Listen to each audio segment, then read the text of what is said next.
আসসালামু আলাইকুম। জানিয়ে দেব আমাদের হাতে আসা সর্বশেষ আপডেট নিউজ। গাজায় স্থায়ী যুদ্ধবিরতির উদ্যোগ আটকে গেল যুক্তরাষ্ট্রের ভোটে। কলকাতায় আওয়ামী লীগ নেতা ও পলাতক পুলিশ কর্মকর্তা আটক, জানাবো বিস্তারিত। এরপর জানিয়ে দেব হজের খুতবায় ফিলিস্তিনিদের জন্য আবেগী দোয়া। আসাম সহ উত্তর পূর্ব ভারতের বন্যা পরিস্থিতি সংকটজনক, পানিবন্দী হয়ে পড়েছে 7 লাখ মানুষ। এবং সর্বশেষ জানিয়ে দেব কাশ্মীর সীমান্তে গ্রামবাসীকে অস্ত্রের প্রশিক্ষণ দিচ্ছে ভারতের বিএসএফ। এতক্ষণ শুনছিলেন সংবাদ শিরোনাম, এবারে বিস্তারিত। তার আগে নতুন নতুন আপডেট নিউজ পেতে আমাদের চ্যানেলটি সাবস্ক্রাইব করে রাখুন। ফিলিস্তিনের অবরুদ্ধ গাজায় হামাসকে উৎখাত আর তাদের কবল থেকে জিম্মি উদ্ধারের নামে ইসরায়েলের নির্বিচার হত্যাচার্য চলছেই। প্রতিদিনই তীব্র থেকে তীব্রতর হচ্ছে ইসরায়েলি বাহিনীর হামলা, দীর্ঘ থেকে দীর্ঘতর হচ্ছে লাশের মিছিল। নিরাপদ বলে কোনো স্থান বাকি নেই গাজাবাসীর জন্য। এদিকে আকাশ ও স্থূল অভিযান, অন্যদিকে ত্রাণ সরবরাহ বন্ধ। গাজা যেন সাতখাত নরক হয়ে উঠেছে তার বাসিন্দাদের জন্য। সংবাদ মাধ্যম রাইটার্সের একটি প্রতিবেদনে বলা হয়েছে, এই অবস্থায় ইসরায়েলি অগ্রাসনে প্রায় ধ্বংসপ্রাপ্ত ভূখণ্ডটিতে একটি স্থায়ী যুদ্ধবিরতি এবং অবাধ মানবিক সহায়তা প্রবেশের আহ্বান জানিয়ে আসছে বিশ্ব নেতারা। এরকম একটি প্রস্তাবের উপর সর্বশেষ বুধবার 4 জুন ভোটাভুটি হয়েছে জাতিসংঘের নিরাপত্তা পরিষদে। তবে গাজায় স্থায়ী যুদ্ধবিরতি এবং মানবিক সহায়তা প্রবেশের সর্বশেষ বড় এই উদ্যোগও ভেস্তে গেল যুক্তরাষ্ট্রের ভোটের কারণে। স্থায়ী সময় বুধবার 4 জুন নিউ ইয়র্কের জাতিসংঘ সদর দপ্তরে প্রস্তাবটি নিয়ে ভোটাভুটি হয়। এতে শুধুমাত্র যুক্তরাষ্ট্র ছাড়া নিরাপত্তা পরিষদের অন্য সব সদস্য প্রস্তাবের পক্ষে ভোট দেয়। গত নভেম্বরের পর থেকে 15 সদস্যের এই সংস্থাটি এটি ছিল প্রথম ভোট। নভেম্বরে যুদ্ধ বন্ধের আহ্বান জানিয়ে আনা একটি প্রস্তাবও আটকে দেয় ইসরায়েলের সবচেয়ে ঘনিষ্ঠ মিত্র মার্কিন যুক্তরাষ্ট্র। নতুন প্রস্তাবের সব পক্ষের মাধ্যমে গাজায় অবিলম্বে নিঃশর্ত এবং স্থায়ী যুদ্ধবিরতির দাবি করা হয়। পাশাপাশি হামাস এবং অন্যান্য গোষ্ঠীর হাতে আটক সব জিম্মিকে অবিলম্বে মর্যাদাপূর্ণ এবং নিঃশর্ত মুক্তি দেওয়ারও আহ্বান জানানো হয়।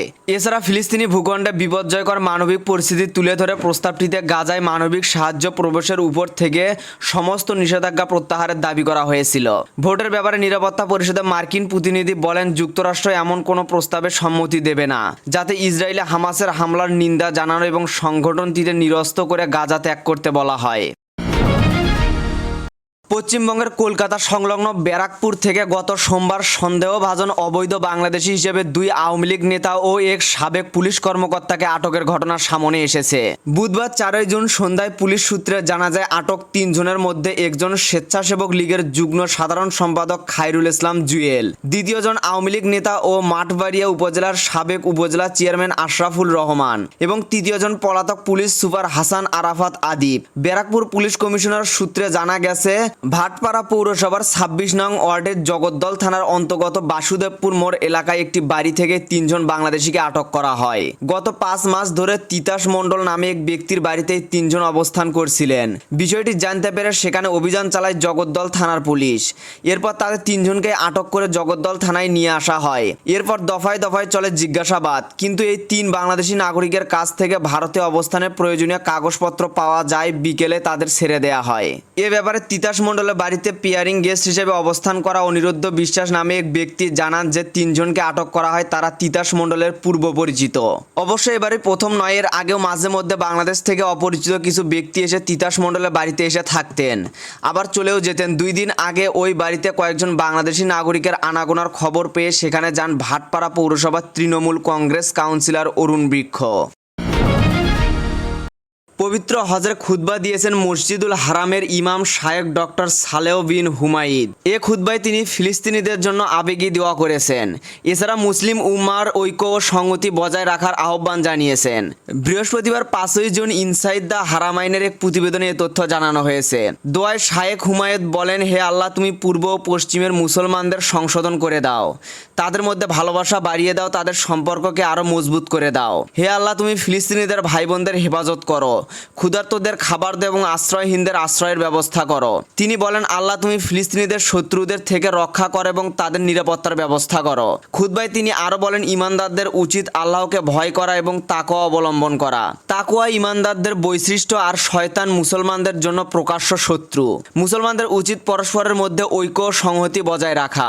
শায়েখ সালেহ বিন হুমায়দ বলেন, আল্লাহ তাআলা ইসলামকে মানবজাতির জন্য দিন হিসেবে পছন্দ করেছেন। যদি তুমি তোমার শত্রুকে ক্ষমা করো তাহলে তাহলে আল্লাহ তোমাকে তার বন্ধু বানিয়ে নেবেন। তিনি বলেন ইসলামের মধ্যে 3টি স্তর রয়েছে, এর সর্বোচ্চ হচ্ছে ইহসান।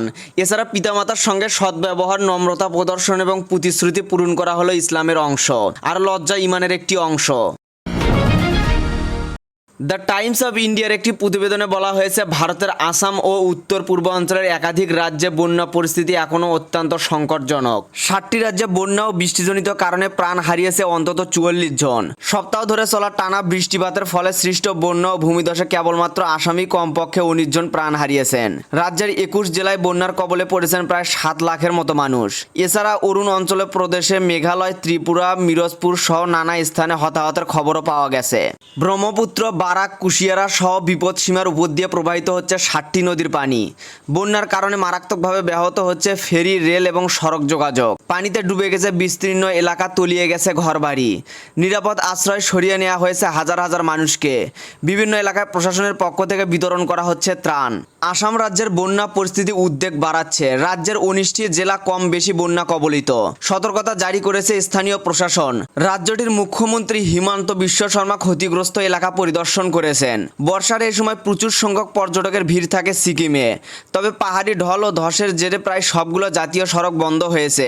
কিছু রাস্তা দিয়ে যান চলাচল এখনও অব্যাহত থাকলেও জীবনের ঝুঁকি নিয়ে যাচ্ছেন অনেকেই।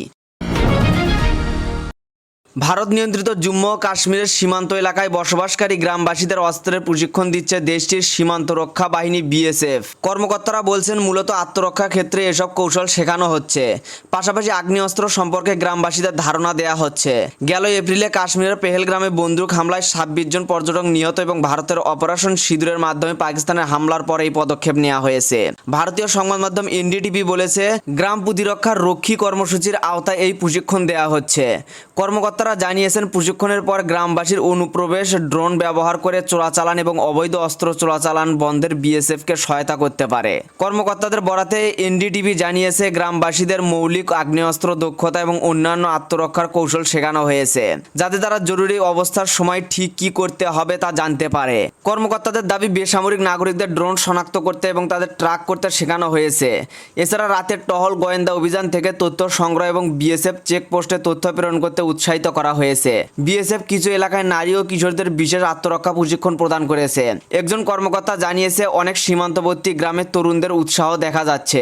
এদের মধ্যে স্কুল শিক্ষক এবং পঞ্চায়েত প্রধানরাও রয়েছে। বিএসএফ কর্মকর্তারা জানিয়েছে, ড্রোন ব্যবহার করে অস্ত্র ও অন্যান্য জিনিসপত্র চোরাচালান বন্ধ, সতর্ক বেসামরিক নাগরিকরা প্রথম প্রতিরক্ষা বাহিনীতে পরিণত হতে পারে।